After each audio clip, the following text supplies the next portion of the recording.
días, 8 de la mañana es el protagonista, Jerome Powell, a partir de las 8, que se conocerá la decisión, a las 8:30 con la comparecencia en el que va a dar todos los detalles de lo que ya se supone que es el camino del frenazo de la subida de los tipos de interés.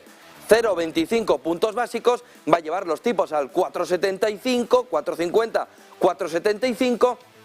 En ese movimiento Powell va a poner el freno, Powell va a poner la pausa, y lo que vamos a querer escuchar esta tarde es precisamente eso. Si Powell dice exactamente que se ha iniciado la pausa en la subida de tipos, en el ciclo de subida de tipos de interés en Estados Unidos, punto de parada, punto de pausa, punto para empezar a ver y observar el daño que le ha hecho al conjunto de la economía el movimiento de subida de tipos de interés. Pero hoy hay mucho más en la reunión de la Reserva Federal, hoy hay mucho más.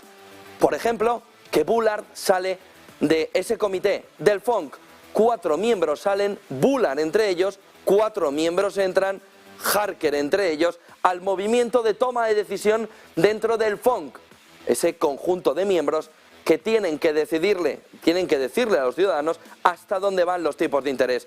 8 de la tarde decisión, 8:30 de la tarde, horario España, horario Madrid, decisión y comparecencia. 8, 8:30, 8, 8:30, aquí en Negocios Televisión, desde una hora antes, desde las 7:30 de la tarde, viendo el movimiento del mercado, que ahora mismo lo espera con muchísima percepción de optimismo sobre las palabras. Si hoy Powell le da un giro al discurso y lo pone más duro, más de movimiento de subida, más hawkish, cinturón de seguridad, 2 cafés y a verlas pasar, porque van a caer por todos los lados.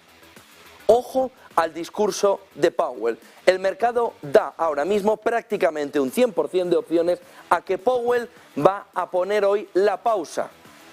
Como la pausa no llegue, y es probable también que no llegue, ojo al movimiento del mercado. Hoy hay terremoto económico. Hoy puede haber seísmo en el conjunto del mercado si Powell no echa el freno. Si Powell no echa el freno, abróchense el cinturón, que esto va a venir con movimiento. Pero, ¿qué sucedió ayer? Fíjense el mercado esta mañana. Ayer lo que se vio es un movimiento de alza muy importante. ¿Por qué? 0,25 sí o sí y pausa, 0,25 sí o sí y pausa, 0,25 sí o sí y pausa. Eso es lo que está en la mente del inversor desde ayer, antes de ayer, el viernes pasado, el jueves. 0,25 y pausa, 0,25 y pausa, 0,25 y pausa. Todo lo que se salga del guión se va a liar, se va a liar. Si Powell tiene otra idea en la cabeza, hoy se va a liar. El mercado, aún así, después del movimiento de ayer, que fue, venga, empecemos a sacar los truenos, empecemos a sacar la mascleta, hoy, bueno, vamos a ver, que igual estamos demasiado arriba. Futuros, 4.079, caída del 0,26 en el S&P 500, 0,24 para el Dow, 0,35 para el Nasdaq, 0,23 para el Russell 2000, Nikkei después del movimiento también de hoy, 0,60 en futuros, más 0,14 Eurostoxx, más 0,10 DAX, VIX 0,38. Euro, clave hoy. Como se ponga un poco estupendo Powell, uno de los puntos importantes va a ser el euro, que espera un movimiento de ralentización en Estados Unidos, un subidón todavía en Europa. Si eso se nos desequilibra, ojo al punto que nos puede marcar el euro. Ojo al dólar, que sigue en 101,92, lejos de los 113, pero sigue con una sensación de lobo que está a la espera de lo que pueda pasar. No quiere que le vean, ahí está el dólar, no quiere ser tan fuerte o tener tanta visibilidad como tuvo el año pasado, es decir, no quiere estar tan alcista y está un poco recogidito. Vamos a ver, Powell va a marcar también el camino de dólar-euro. Ojo con el petróleo, sube esta mañana otra vez a recuperar los 85 el Brent, no recupera los 80 el West Texas, pero los dos suben, 0,15 el Brent, 0,30 El West Texas, gas natural, recupera un poquito, 2%, ojo a sobre todo el bono a 10 años americano. Hoy vamos a ver hasta dónde se nos puede ir. Ayer en Europa vimos cómo el Euribor, con la percepción sobre todo de subida, se fue al 3,3 de media, 3,3333, ojo, porque el Euribor lo que nos está marcando es enero y enero.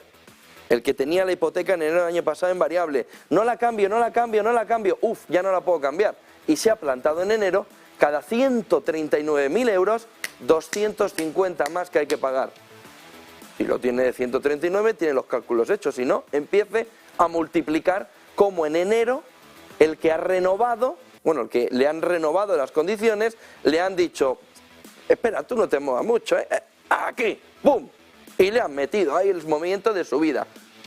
Si los bancos centrales hubieran avisado el año pasado, váyanse más a las hipotecas fijas, que la vamos a liar. No, ¿por qué? Porque los bancos centrales no piensan en usted. Ni inversor, que ya lo ha dicho Lagarde, ni ciudadano, que le da menos igual. 8 y 6, antes de entrar en las claves, hay un protagonista clave aquí, en España, y al otro lado del Atlántico, porque es el principal banco de México. Se llama BBVA. Eva Villanueva, minuto y resultado de algo que acabamos de conocer. BBVA, ¿cómo son sus resultados? La banca que debe estar gozando con el movimiento de subida de tipos. Buenos días. Muy buenos días. Pues sí, acabamos de conocer las cuentas de BBVA, bate expectativas y se anota un incremento del 38% en su resultado atribuido en 2022, 6.420 millones, lo que hace que suba el dividendo hasta los 43 céntimos por acción y que lanza un nuevo plan de recompra de acciones de 422 millones. Decías, importante el comportamiento registrado en todas sus áreas geográficas y de hecho México es uno de los grandes impulsores, sobre todo en el cuarto trimestre, donde el beneficio de BBVA ha anunciado ese aumento en el cuarto trimestre del 17,6% debido a los buenos resultados en México en un año en el que, eso sí, BBVA además señala como todas contribuyen al incremento gracias al crecimiento del crédito a doble dígito y a la mejora del diferencial de la clientela. Eva Villanueva prepara para dentro de unos minutitos México. ¿Cómo ha ido el beneficio de BBVA? España, México, resto del mundo, que es clave, sobre todo para el inversor que está mirando, oiga, ¿y dónde se genera el beneficio de BBVA? ¿Es un banco español o mexicano? Lo vemos enseguida. 8 y 7, 5 claves del día. Fíjense por dónde circula el día en un momento en el que se habla de tratado de armas nucleares. No teníamos bastante con los tanques, con los cazas, pues ayer llegó Financial Times, movido sobre todo por el gobierno norteamericano. ¿Quién incumple el tratado de armas nucleares? Rusia. ¿Qué ha dicho esta mañana? Yo no lo incumplo, pero voy a tardar en cumplirlo, pero estoy camino de cumplirlo. ¿A qué le suena? China. Oiga, usted tiene que cumplir con el tratado del clima, el acuerdo de París. Si lo voy a cumplir. ¿Para cuándo es esto? 2050. Ah, 2050. Pues no te preocupes que lo cumpliré, ¿eh? Tratado de armas nucleares. Rusia. No te preocupes, si lo voy a cumplir. Y ahí está el debate. Tanques, cazas y de repente emerge. Rusia no cumple con el tratado de armas nucleares. Entramos en la guerra de Rusia, en la guerra de Ucrania, enseguida.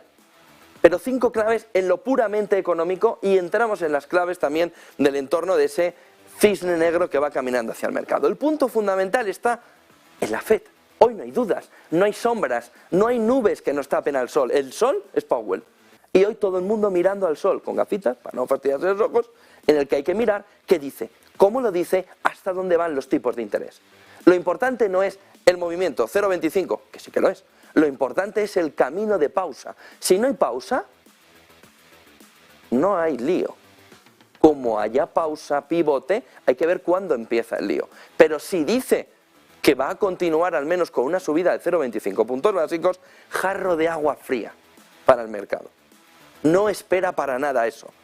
Por lo que Wall Street está convencido absolutamente de que hoy Powell ya ha dejado el tono hawkish, el tono duro, el tono de subida, el tono de dañar la economía. Y hoy va a ponerle un tono dovish, va a ponerle un tono de hay que salvar puestos de trabajo, aunque se van a perder 1 millón, un 1%, 1 millón se van a perder, del 3,7 al 4,7, pero bueno, nos quedaremos por debajo del 5. Ese mensaje se va a comprar, se va a disfrutar por el mercado, se va a recoger, se va a ver y se va a gozar por el mercado. Perfecto, está en nuestro entorno, porque ¿qué es lo que piensa el mercado? Piensa que Powell no va a hacer lo que dice. ¿Qué es lo que puede destrozar la imagen?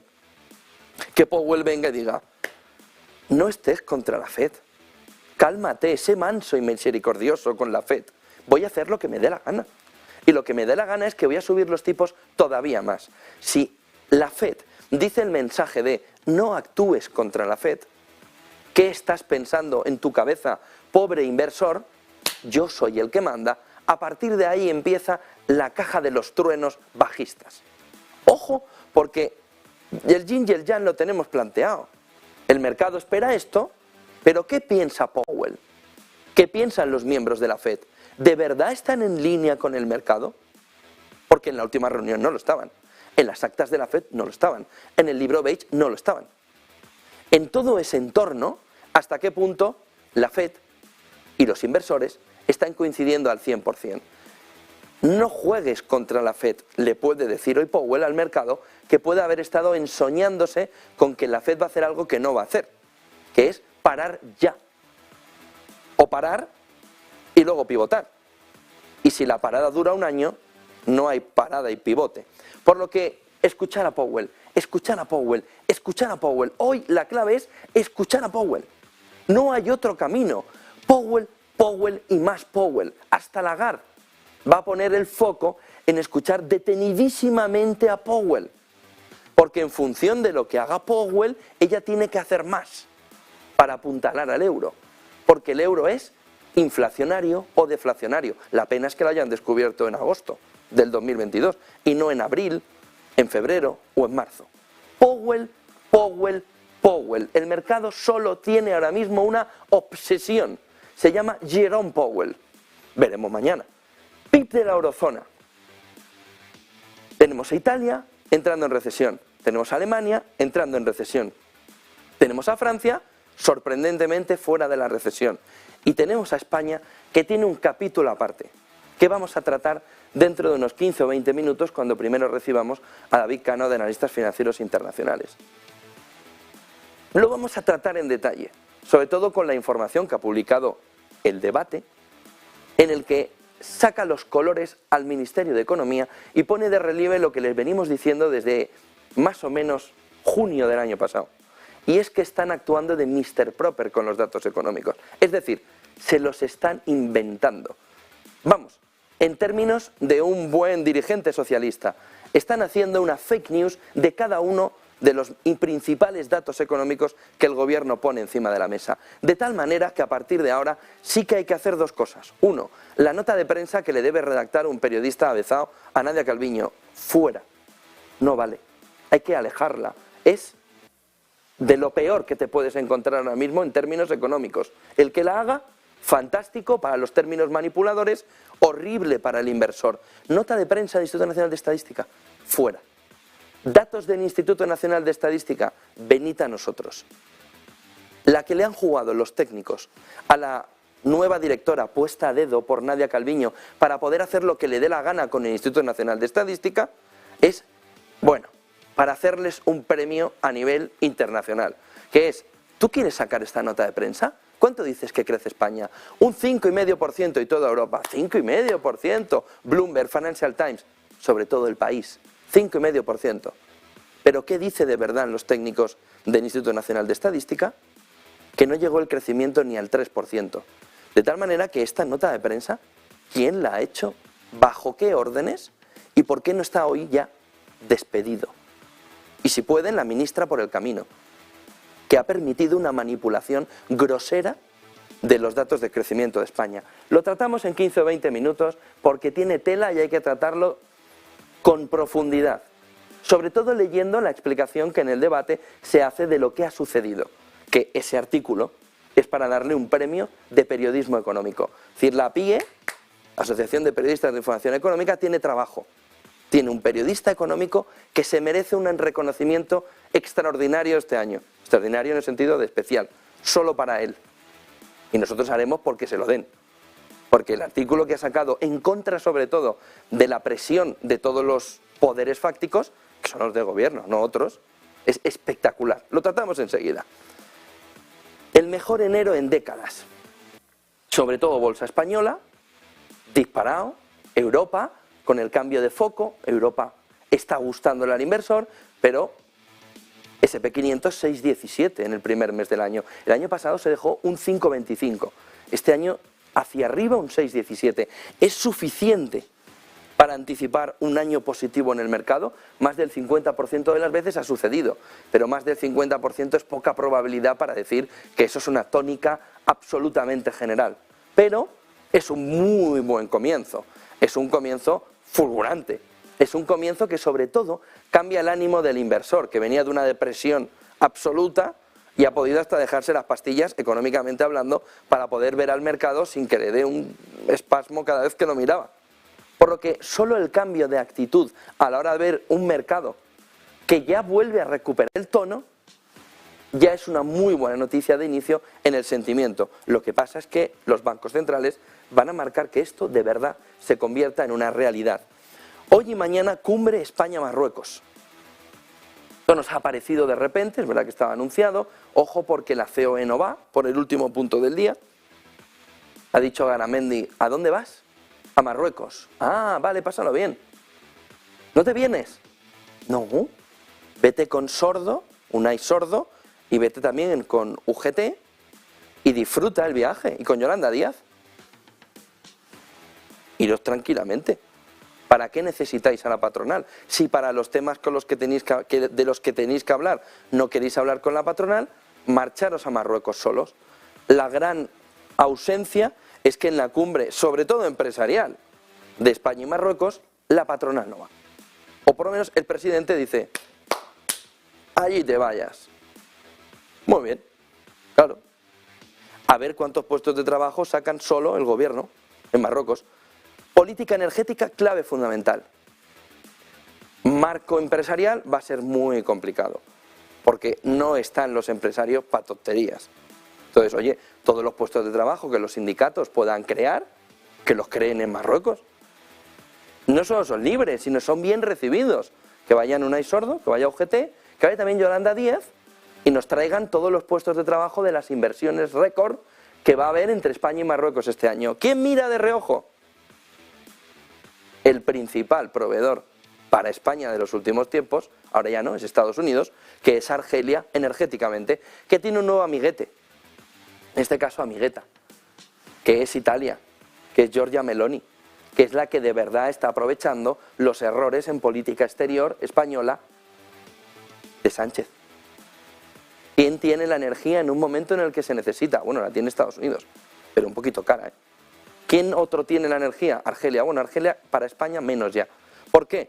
Porque hoy la clave fundamental está en que Argelia va a mirar hasta qué punto hay riesgo de que su gas toque suelo marroquí. Y si hay una sola opción, que cuando el gas argelino llega a España a través de gasoducto y el estadounidense llega en barco, y el ruso también llega en barco, y todos se mezclen y una parte vaya a Marruecos y no sepa Argelia si el suyo ha ido a Marruecos, ¿el problema cuál es? El del corte. Que Argelia diga, me parece muy bien tu cumbre, disfrútalo, mi gas aquí.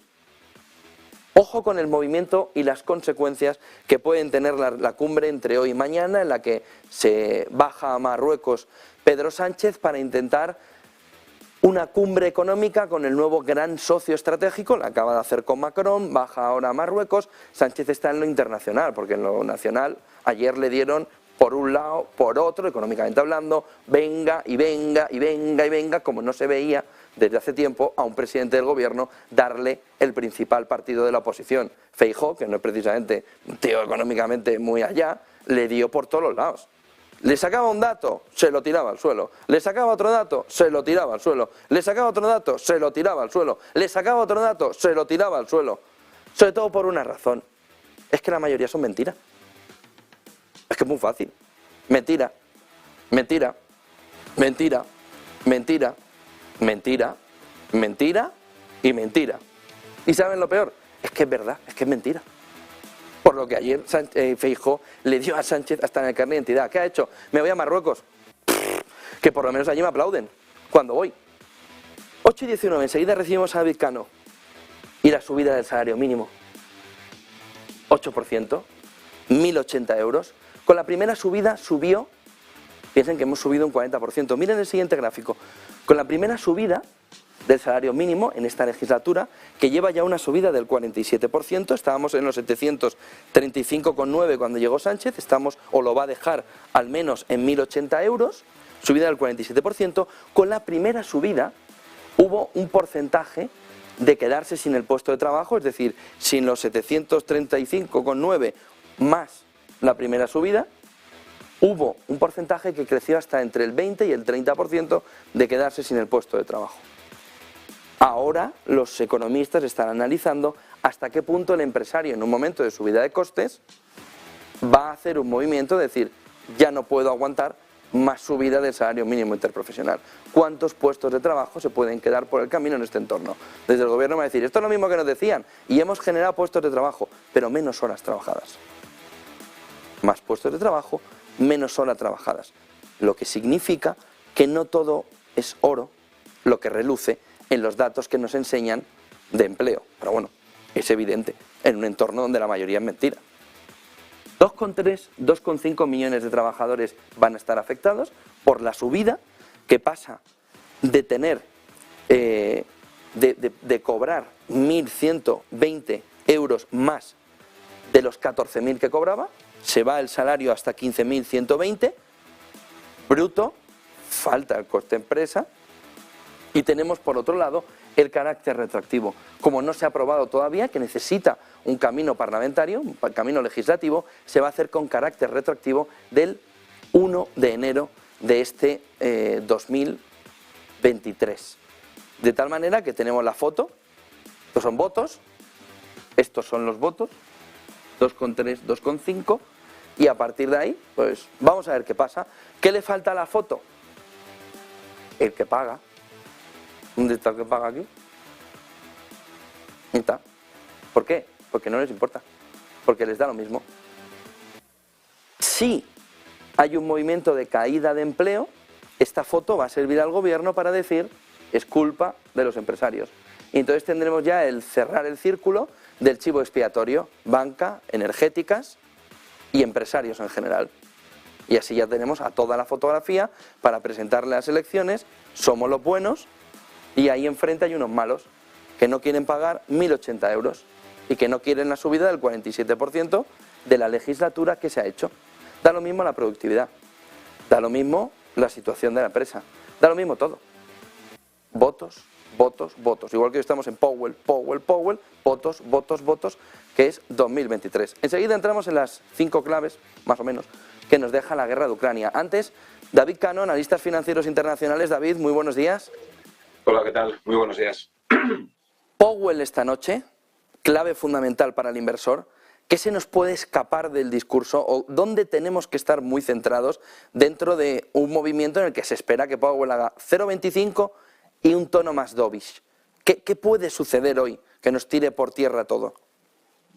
Pues precisamente que no tenga ese mensaje bajista y, sin embargo, advierta de que van a seguir produciéndose las subidas de los tipos de interés, porque hasta que la inflación no esté mucho más cerca del 2%, puede suceder que la Reserva Federal no quiera bajar la guardia. Y ese, efectivamente, es el factor de riesgo, porque es verdad que el mercado está descontando, bueno, pues un tono más bajista, no sé si tan bajista, ¿no?, sino un tono más de neutralidad, como el que pudo tener hace unos cuantos días el Banco de Canadá. Y como digo, el riesgo es que no sea así, y que la Reserva Federal de Estados Unidos advierta de que todavía pueden quedar más subidas de tipos de interés y, sobre todo, que para pensar en rebajas de tipos, la inflación se tiene que moderar mucho más de cómo lo está haciendo hasta ahora.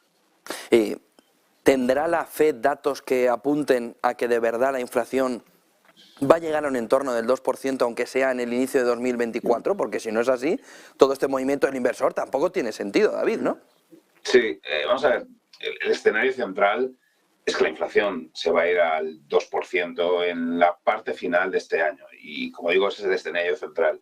Pero pudiera suceder que ante el riesgo asimétrico la Fed espere a que realmente lo veamos, a que no sea una mera previsión, o que nos acerquemos a ese momento del tiempo.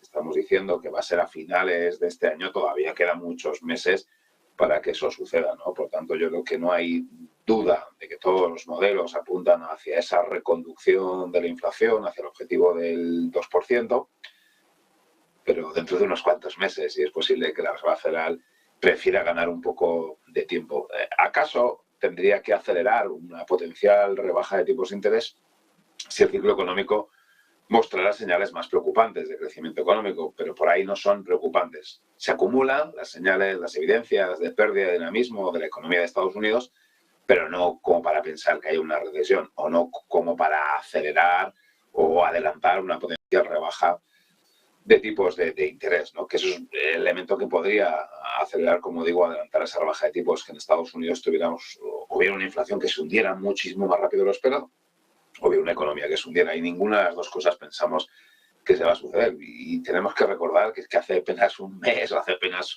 unas semanas de lo que estábamos hablando es del endurecimiento de la necesidad de subir mucho más los tipos de interés, ¿no? Qué rápido han cambiado las cosas en apenas un mes, y cómo los mercados ahora están presionando a la Reserva Federal para que baje los tipos de interés. Y esto es un debate muy interesante, ¿no? Porque en los últimos años se ha dicho que eran los bancos centrales, que era la Fed, la que alimentaba mediante bajada de tipos de interés a los mercados financieros, y ahora es al revés. Ahora parece que son los mercados financieros los que están pidiendo a la Fed que vuelva a bajar los tipos. Y insistimos, pensamos que los bancos centrales van a preferir esperar antes de introducir un mensaje bajista. Se cumple el escenario previsto por los mercados, más o menos en un 80%, más o menos ese tono, más o menos esa subida y pausa.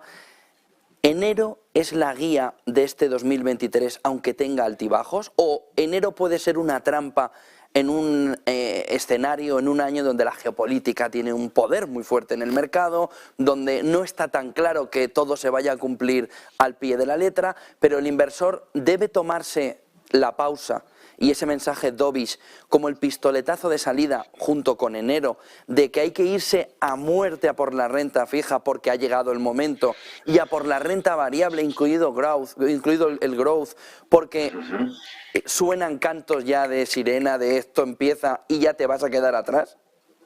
Bueno, yo creo que la recuperación de los mercados de enero debe de interpretarse más con la muy mala evolución de diciembre, que creo que fue lo que nos sorprendió. Hay que recordar que en diciembre las bolsas cayeron del orden del 5%, tuvimos un repunte de los tipos de interés de entre 25 y 50 puntos básicos que no entendíamos muy bien. Yo creo que casi es más importante interpretar esta recuperación teniendo en cuenta la caída del mes de diciembre o el muy balance negativo del pasado año.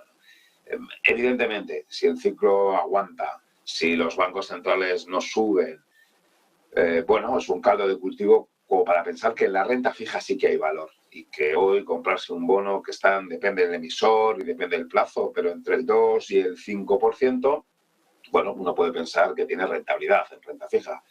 El año pasado es que con la renta fija se perdió entre un 10 o un 15 o incluso un 20%, ¿no? Pero como digo, sí podemos tener más visibilidad de que este sí puede ser un año en donde la renta fija genere rentabilidades, insisto, entre el 2 y el 5%, que seguramente son rentabilidades por encima de la inflación. Ahí es donde hemos ganado claramente visibilidad. Si los tipos de interés dejan de subir o incluso los tipos de interés caen, podría ser un argumento para que la renta variable tuviera una recuperación. Pero hay que advertir de que ni los ratios de valoración son atractivos, estamos en unos términos de PER muy en línea con la media histórica, y atención con los beneficios empresariales, porque este año se espera que los beneficios empresariales crezcan muy, muy poco, del orden del 1 o del 2%. El año pasado crecieron al 3% y este año pueden crecer menos. ¿Y por qué pueden crecer menos este año los beneficios? Porque hay sectores clave, que el año pasado crecieron muchísimo sus beneficios, materias primas, energía, recursos básicos, que este año no lo van a hacer. Y incluso va a caer el beneficio de estas compañías, y eso arrastra al conjunto de los BPAs. Por lo tanto, en renta variable seguimos teniendo nuestras dudas. Insisto, le puede venir muy bien que las curvas de tipos de interés dejen de subir o incluso goteen a la baja, pero hay que advertir de que los BPAs no van a crecer mucho y de que los ratios de evaluación están muy en línea con la media histórica, con lo cual es muy posible que el margen de subida que te pueda quedar la bolsa pues pueda ser solo un 3, un 4, un 5%. No mucho más, ¿no? Para que realmente la renta variable experimente una muy fuerte revalorización o ese rally, tiene que haber noticias muy positivas en el ciclo económico, cosa que hoy parece difícil, o muy positivas en el otro ámbito que tú señalabas, que es la geoestrategia, y en donde hay, bueno, pues si hubiera esas buenas noticias, podría ser el argumento, la excusa para que la renta variable sí volara. Pero bueno, de momento no parece que podamos tener ese tipo de noticias positivas desde el punto de vista de la geoestrategia. Con que la renta variable suba un 2, un 3% y la renta fija pues te haga un 4, un 5%, bueno, pues un año en donde tendríamos revalorizaciones en las carteras mixtas del 4 o el 5. Ya sé que no es un gran titular que se pueda ganar un 4 o un 5% en los mercados financieros, sobre todo después de las caídas del próximo año. Pero bueno, podría ser un año de transición hacia luego ya sí un 2024 o 2025 donde la bolsa podría tener un mejor comportamiento relativo, insisto, si los beneficios empresariales verdaderamente crecen a tasas del orden del 10%, que es un poco lo que nos gustaría para que la bolsa subiera fuerte. Una última pregunta. ¿La principal derivada la tendremos al día siguiente? Christine Lagarde / el euro. El euro es inflacionario o deflacionario. El problema es que tardó mucho el BCE en darse cuenta, pero ahora lo tiene claro. Si es muy dovish la Fed, ese discurso muy duro por parte de Lagarde puede llevarnos al euro al 1,10 por encima y sobre todo dar ayuda a la rebaja de la inflación en Europa, que parece ser ya ese problema central que todavía no tiene resuelto el Banco Central Europeo. Sí, está claro que las decisiones de política monetaria del Banco Central Europeo no son independientes o no son autónomas, tienen que estar condicionadas por lo que hace la Reserva Federal. Es verdad que el más tardío inicio de la subida de tipos de interés aquí provocó la depreciación del euro, que a su vez ha supuesto un elemento de presión inflacionista adicional en el área euro, que junto con la energía explica por qué aquí el punto de inflexión ha sido más tardío y además lo hemos visto en un nivel más alto, ¿no? Si la Fed dejara de subir los tipos de interés, seguramente eso no evitaría que el BCE sí lo hiciera, si siguiera subiendo los tipos de interés porque están más bajos. Y como bien señalas, eso podría ser un argumento para que el euro recuperase. Y si el euro se recupera, pues es menos presión inflacionista y para confirmar que los máximos de inflación aquí han quedado atrás y podríamos empezar a pensar en una potencial bajada de tipos de interés en Europa, pero no sería hasta el año 2024, ¿no? Por lo tanto, el retraso que tiene el Banco Central Europeo en sus decisiones de política monetaria seguramente se vuelvan a ver. Es decir, si hoy la Fed confirma que ya no va a subir más los tipos de interés, no esperemos que lo diga mañana el BCE, sino que esa paralización de la subida de tipos aquí no vendría seguramente hasta dentro de 4 o 5 meses, que es el lag, que es el retardo que tiene la política monetaria de Europa respecto a la de Estados Unidos y que es el retardo que tiene, por ejemplo, la evolución de la inflación aquí respecto allí.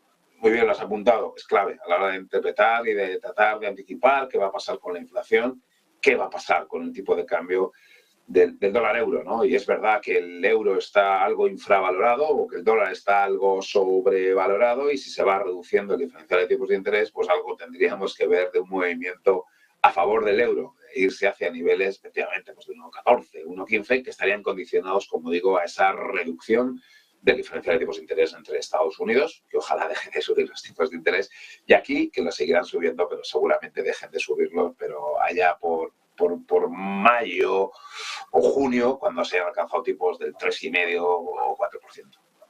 Muchísimas gracias, David Cano, socio director de Inversiones Globales de Analistas Financieros Internacionales. Buen día y buen negocio. A ver, Powell. A ver qué nos dice. Muchas gracias, igualmente. Buen día. 8:33 de la mañana. Hemos visto claves del día, hemos visto el análisis de la pieza fundamental de la jornada. Se llama Powell. En la cabeza, Powell, Powell, Powell. Claves en torno a la guerra de Ucrania y al cisne negro que va y viene, que nos pasea por aquí y del que tenemos que ver hasta qué punto empieza a convertirse más importante que la clave fundamental del día, que es Powell. Hasta qué punto en el corto plazo la parte Powell, la parte de bancos centrales, va a ir dejando paso a que la geopolítica se convierta en el actor fundamental de los desmanes de la bolsa o del movimiento bursátil o del movimiento de los mercados. Por un lado, lo que ayer ya le dijeron blanco y en botella. Vamos a ver, porque también Zelensky sabe que sus aliados tienen un tono un pelín bipolar. Depende del día, pierna izquierda o pierna derecha, marcan un poco la decisión. Pero bueno, ayer estaban pierna izquierda. Y entonces rechazaron ya definitivamente ceder a Ucrania aviones de combate. Esto tiene la misma validez prácticamente que la nota de prensa del Instituto Nacional de Estadística con el crecimiento de España.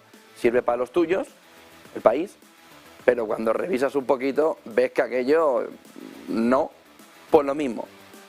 Los aliados rechazan ceder a Ucrania aviones de combate.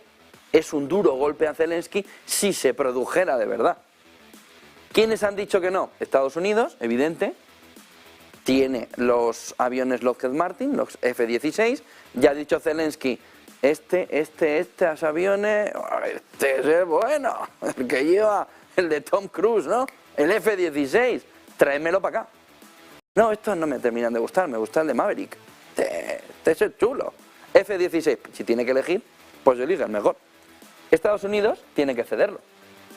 ¿Y Estados Unidos qué dijo Biden el domingo? ¿Dónde vas? Mis aviones. No. ¿Qué hizo a partir de ahí? Reino Unido y Alemania decir que no. Y el Dostoyevsky europeo, Macron, pues salir a decir, en base a 3 condiciones que son absurdo, es absurdo lo que planteó Macron, yo te los dejaría. Entonces salió Biden por detrás y dijo, pero ¿qué dices? Si son míos. No, los he pagado yo. Mira el contrato. En el caso de reexportación necesitarás la aprobación del país de origen donde se te ha vendido el avión. Y eso es Estados Unidos. Por lo que vuelve a meterte en la madriguera y ya te avisaré cuando vuelves a salir. Más o menos es lo que le dijo Biden a Macron en una salida de tiesto, bueno, propia de Macron, que todavía se piensa que es independiente. Ha dicho que no enviarán aviones militares. Londres dice que se tarda demasiado en entrenar a los pilotos de los cazas. Bueno, y a partir de aquí todo parece indicar que va a pararse durante unos meses el tema de los cazas. Volverá, volverá, pero vamos a ver cuándo vuelve. Se fue Scholz a Alemania como enviado de Zelensky. Scholz se fue a Brasil y entonces Lula da Silva, en cuanto llegaba, le dijo, necesito armamento tuyo para Ucrania. Y le dijo, ¿y tú quién eres? Y tú no eres parte de la guerra, ¿no? Entonces, ¿tú para qué vienes a Brasil a pedirme armas? No, hombre, hay que apoyar a Ucrania. Perfecto, apóyale, que estás al lado. ¿Que yo por qué tengo que mandar armas? Vamos, que Lula le dijo que sí, que sí. Otro también le habló sobre China y la excesiva presencia que tenía en Brasil, y Lula, como buen socialista, dijo, pero si estos son buenos, mira, todo lo que me ayudan. Vamos, que Scholz se fue como vino, sin más armas y sin China tocada del viaje a Brasil. Por lo que Brasil ya le ha dicho que es muy bonito todo, pero que no. Y luego tenemos el punto fundamental, que es que Estados Unidos ayer, como les decía al principio, filtró, sobre todo Financial Times, que Rusia no estaba cumpliendo el Tratado de Armas Nucleares, el New START, en el que Rusia le dice, pero si no he cumplido ningún plazo. No lo estás cumpliendo. ¿Pero cuál es el plazo que he incumplido? Me estás hablando de plazos de dentro de unos años que tengo que cumplir, pero ahora mismo no estás cumpliendo el Tratado de Armas, de no proliferación de armas nucleares. Pero, ¿por qué? Porque no lo estás cumpliendo. ¿Por qué? ¿Cuál es el punto que he dejado de cumplir? Y a partir de ahí se están liando.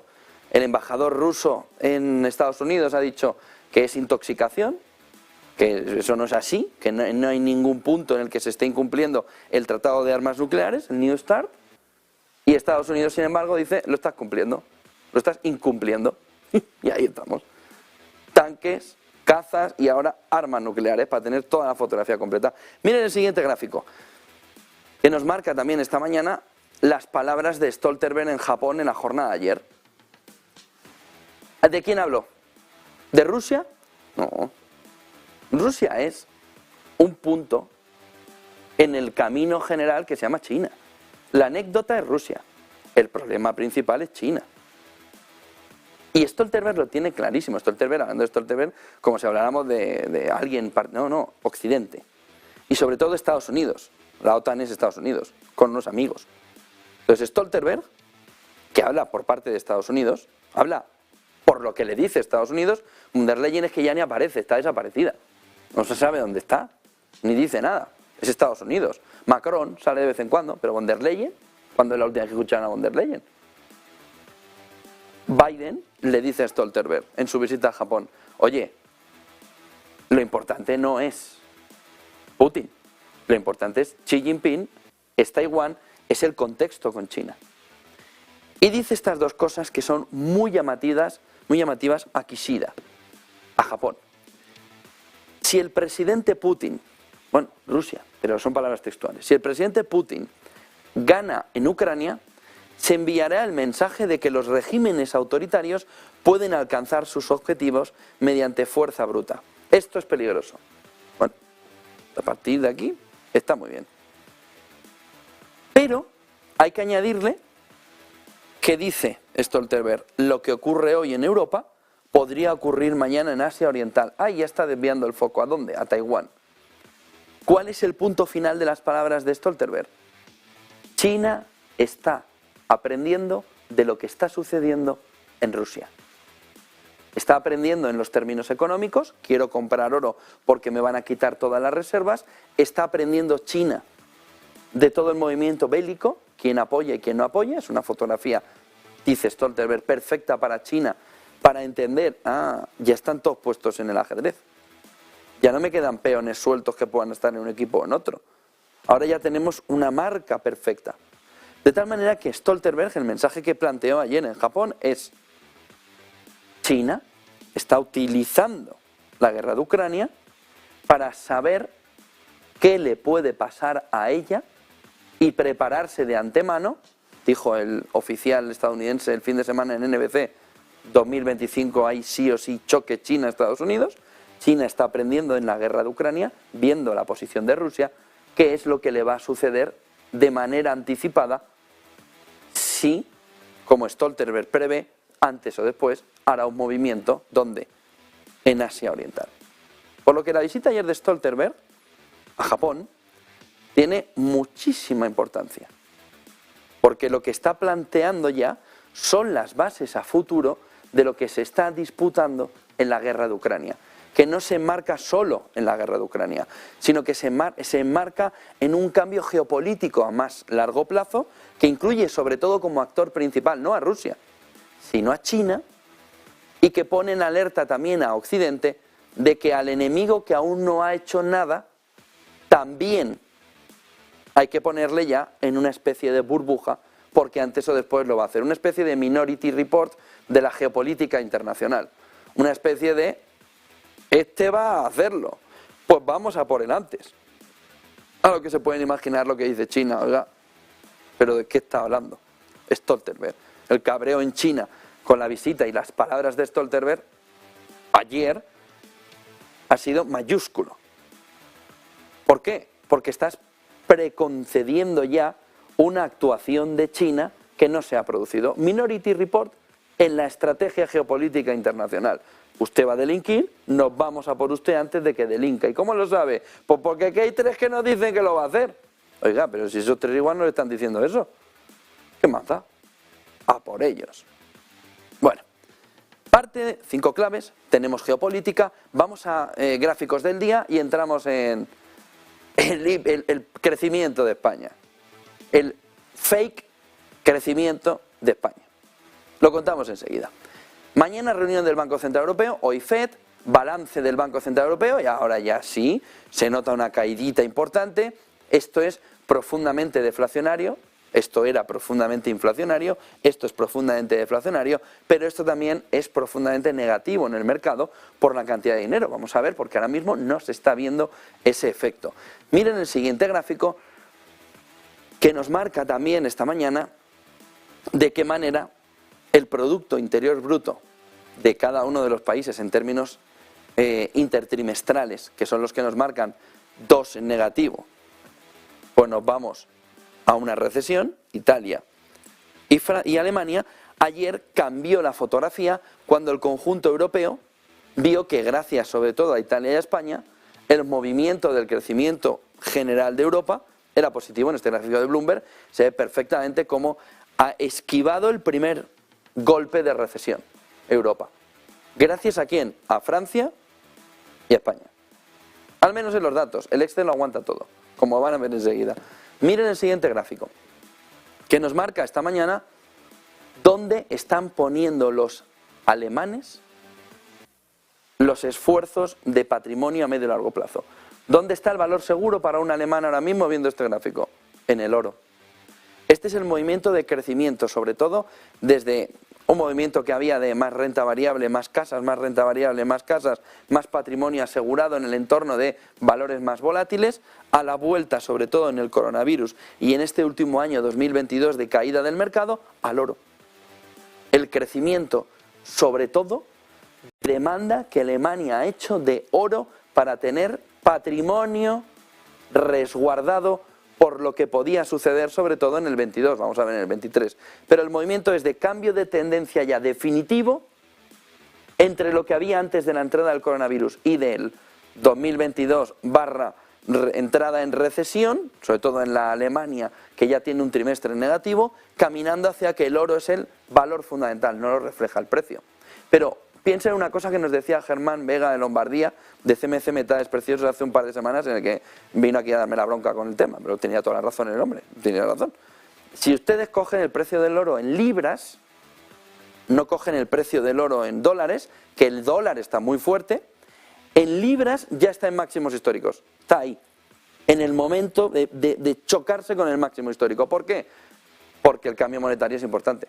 De tal manera que, tenía razón Germán, en que hay que mirar no solo en dólares, sino cómo está el oro comparado con monedas que no tengan, con pares que no tengan la fuerza del dólar. Y si lo comparan con la libra esterlina, por ejemplo, ya está en máximos históricos. En dólares no. ¿Por qué? Porque hay un efecto cambio que todavía está marcando la diferencia.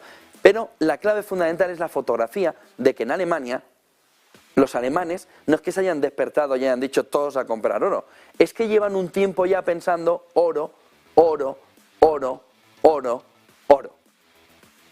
Miren el siguiente gráfico, que nos marca esta mañana también la manera en la que ve el Fondo Monetario Internacional, este gráfico de Bloomberg, cómo Reino Unido va a la peor fotografía del 23 y 24 del G7. Pero esto tiene una doble derivada.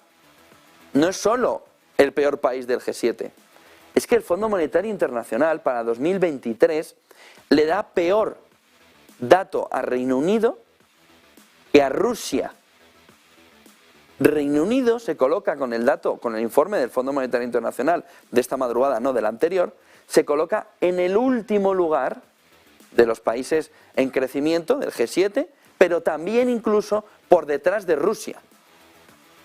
Ojo al palo que le da el Fondo Monetario Internacional, ojo a Hunt, ojo a todo el movimiento de cambio que hubo en Reino Unido pensando que todo estaba solucionado y el Fondo Monetario le está diciendo de solucionado nada, que mirar el abismo, ¿lo veis allí? Pues estáis al lado ya. Bueno, perdón, que ya habéis tropezado, que vais a caer. Lo que le está diciendo el Fondo Monetario Internacional es Reino Unido está ahora mismo en la peor situación en décadas, económicamente hablando. Miren el siguiente gráfico que nos marca el tema clave sobre qué está sucediendo alrededor de la manipulación obscena de los datos. Obscena, no hay otro, bueno, sí hay más adjetivos calificativos, pero obscena de los datos. ¿Por parte de quién? Del Ministerio de Economía en España. Esta es la noticia que El País publicaba cuando se conocía a bombo y platillo que la economía española creció muy por encima de lo que esperaban todos los organismos internacionales en el mundo que conocemos e incluso donde no lo conocemos. Todos daban un crecimiento de en torno al 4,4, pero Nadia Calviño quería su dato. Y el dato era este: la economía española creció un 5,5% el año pasado, 2022, pese a la incertidumbre de la guerra de Ucrania y la inflación, con solo un 0,2% durante el cuarto trimestre. ¿Qué es lo que ha sucedido?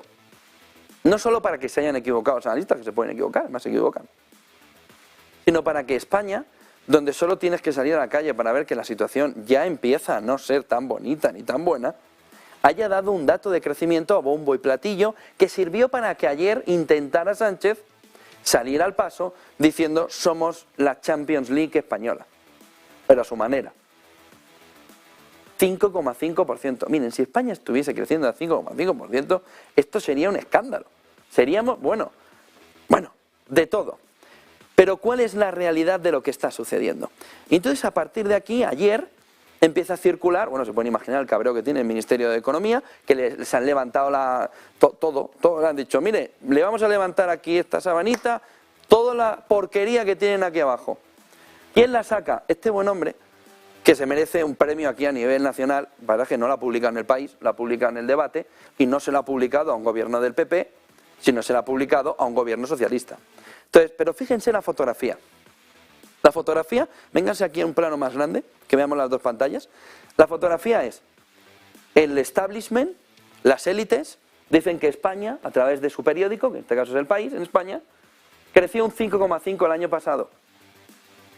Y esto es lo que todo el mundo se come. España ha crecido un 5,5. Gran Sánchez, gran Calviño. La realidad es bien diferente. Aparece por otro lado El Debate, en el que analiza de una manera sosegada, tranquila, algo que llama la atención. ¿Por qué si la nota de prensa pone que España ha crecido un 5,5? Cuando entras al INE.es, háganlo. Y ven el tercer puntico ahí, pone PIB. ¿Por qué no pone 5,5? ¿Por qué pone 2,7? Porque es mentira lo que nos han contado. Lo que destaca José Ramón Riera en este artículo, que, se lo vuelvo a repetir, merece un premio por parte de la Asociación de Periodistas de Información Económica, pueden pedir hasta una acuestación extra si es necesario para dárselo, porque primero, las narices que ha tenido de ver con un montón de economistas que nos estaban engañando, y luego ponerse enfrente de todos los que nos están engañando, que se pueden imaginar que, hombre, algo de poder tienen. La economía española no habría crecido en 2022 un 5,5 como nos han mentido. Habría crecido un 2,7%. Y el problema fundamental es que los propios técnicos del Instituto Nacional de Estadística, que no redactan la nota de prensa, pero sí ponen los datos, le hicieron una mala jugada a su nueva jefa, puesta por Nadia Calviño a dedo, para poder manipular toda la fotografía. ¿Qué es lo que pusieron? El dato de verdad. Cuando tú entrabas al Instituto Nacional de Estadística, el dato, y lo pueden hacer todavía, es este, el 2,7%. ¿Por qué pone un 2,7%? ¿Por qué el propio Instituto Nacional de Estadística, sus técnicos, ponen que el dato es el 2,7%, pero en la nota de prensa es lo que dice El País, el 5,5%? Dice José Ramón Riera, que merece un premio por este artículo, posiblemente es uno de los artículos que más tiempo he tardado de escribir, no me extraña. El problema ha sido la nota de prensa publicada por el Instituto Nacional de Estadística, en la que se dice que la economía española habría crecido un 5,5%, pero a su vez en su página web indica que el crecimiento ha sido un 2,7%.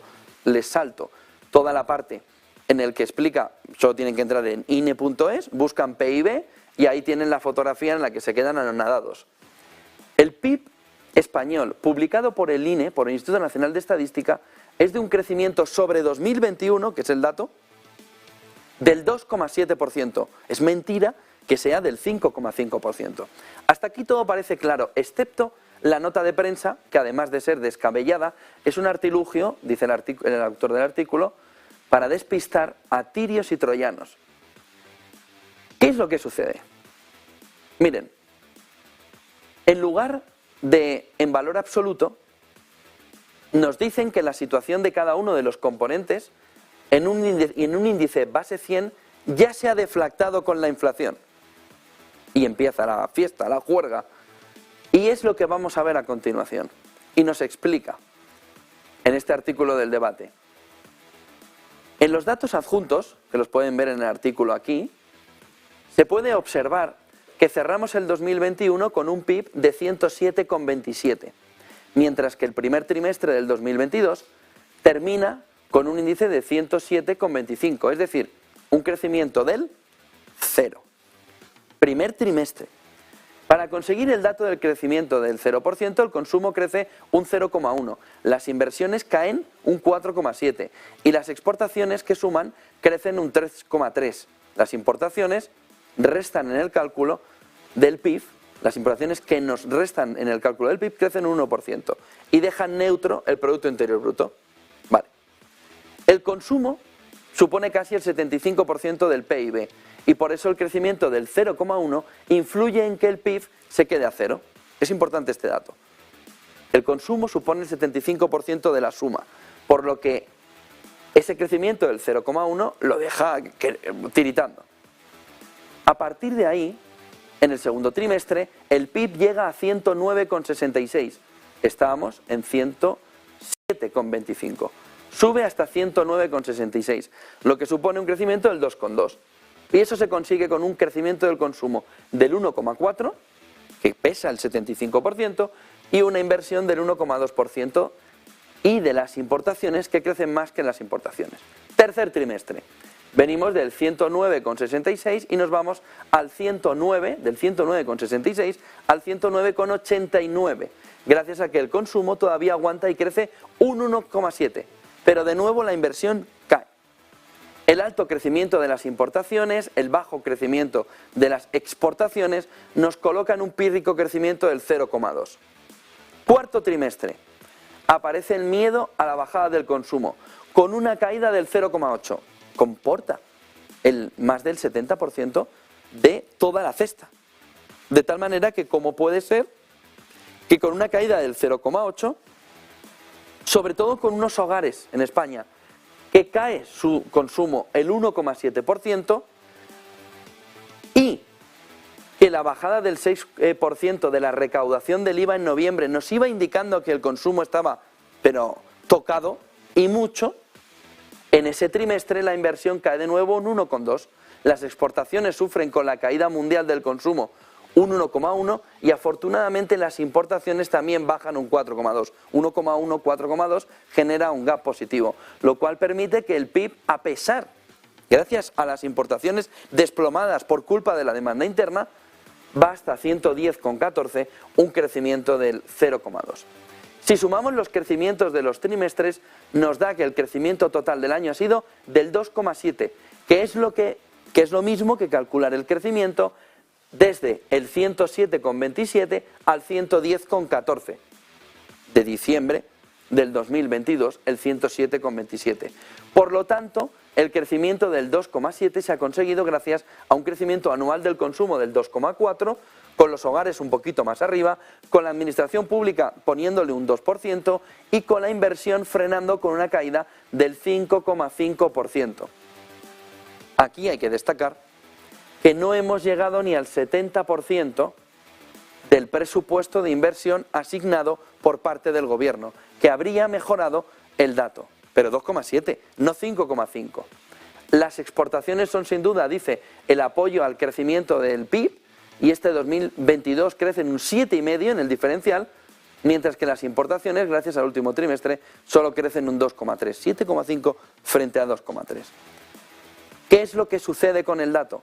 Que ha habido un movimiento para forzar estos datos a los que los propios técnicos del Instituto Nacional de Estadística no han querido ceder.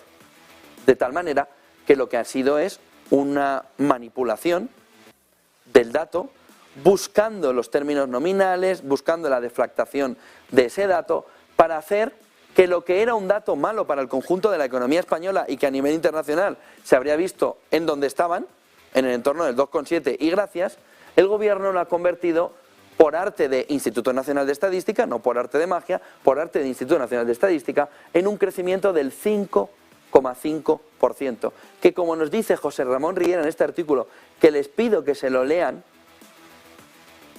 que les pido que lo vean al detalle, lo que ha hecho el gobierno es darle la vuelta para conseguir una nota de prensa que le sirviera a Sánchez. Mintiendo. 8:58 de la mañana. Aquí tienen toda la fotografía de una burda manipulación. Un escándalo que en cualquier país decente se llevaría al político, al que ha hecho la nota de prensa, etcétera, etcétera, etcétera, a tomar los lunes al sol. En este caso al Retiro, a descansar allí. Y dejarnos a los demás, que son los que pagan, a todos esos, que nos dejen de tomar el pelo, que ya viene siendo hora de que al menos nos digan las cosas como son. 8:59, quedan 30 segunditos para que nos abra el mercado en Europa. Como han visto, vienen por todos los lados, caen por todos los lados, pero Powell, y vamos a ver si finalmente esta información del debate hace lo que debería haber pasado mucho tiempo, que es una crisis en el gobierno en el que al menos parte del equipo del Ministerio de Economía se marcha a su casa, pero directamente.